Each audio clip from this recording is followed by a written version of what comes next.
ચાલો નમસ્કાર મિત્રો, આજ રોજ નવાખલ ગામમાં જે ફાર્મ હાઉસની અંદર ડાયરેક્ટ ઇલેક્ટ્રોનિક કરંટ મૂકવામાં આવ્યો હતો, ત્યાં આગળ એક અમારા ગામની દીકરીનું મૃત્યુ થયું છે કરંટ લાગવાથી, અને કરંટ ફાર્મ હાઉસમાં મૂકવામાં આવ્યો હતો. તમે જેના દ્રશ્યો પણ વાયરના જોઈ શકો છો. આ તમે જોઈ શકો છો જે વાયર જોઈન્ટ કરેલા હતા, અને જ્યારે દીકરીને કરંટ લાગ્યો ત્યારે વાયર પણ કાપી નાખવામાં આવ્યા છે. ત્યારે એ દીકરી છૂટી અને દીકરીનું હાલ મૃત્યુ થયું છે. અને જે ફાર્મ હાઉસના માલિક છે એ એવું કહેવા માંગે છે કે અમારી જોડે પૈસા છે, તમારો પાવર નહીં ચાલે.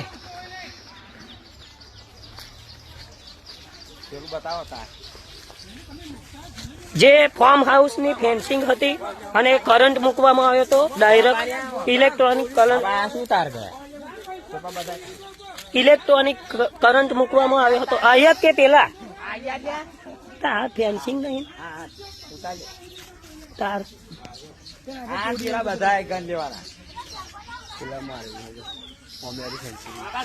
જે આ ફાર્મ હાઉસમાં ફેન્સિંગ મારવામાં આવી હતી, અને એ ફેન્સિંગની જોડે ઇલેક્ટ્રોનિક લાઇટ મૂકવામાં આવી હતી.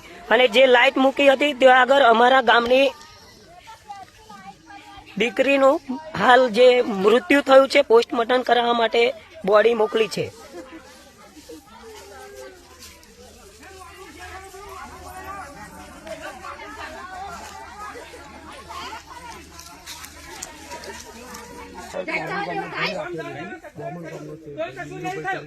શું થવાનું?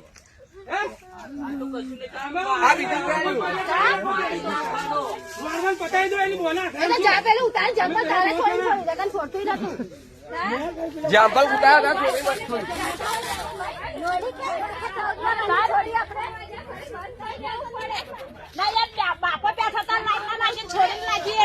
તમે બોલો ને, ફોન બોલશો મીડિયમ.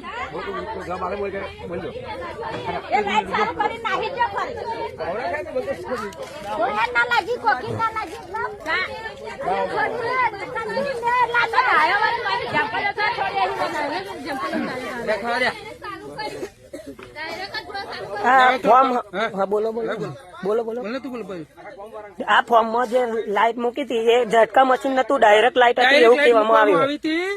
અને અહીંયા અમારું પાડોશ અમારું ખેતર છે, છોકરો ખેતરમાં આવ્યો હતો, એ જોડે એ લોકોની ફેન્સિંગ ની વાયર છે, એ વાયરે લાઇટ મૂકેલી હતી અને કરંટ લાગતો એ છોકરીનું મૃત્યુ થયું છે. અમારી 15 વર્ષની છોકરી હતી. છોકરીને અત્યારે પોસ્ટમોર્ટમ કરવા માટે મોકલી છે વાકલાવ મોકલી. હા. તો નમસ્કાર મિત્રો, ફાર્મ હાઉસ દ્વારા જે ફેન્સિંગની જોડે જે લાઇટ મૂકવામાં આવી હતી, ઇલેક્ટ્રોનિક લાઇટ ડાયરેક્ટ મૂકવામાં આવી હતી, ઝટકા મશીન નતું, અને ત્યારે ઇલેક્ટ્રોનિક લાઇટથી દીકરીનું હાલ મૃત્યુ થયું છે અને પોસ્ટમોર્ટમ કરવા માટે મોકલી આપી છે.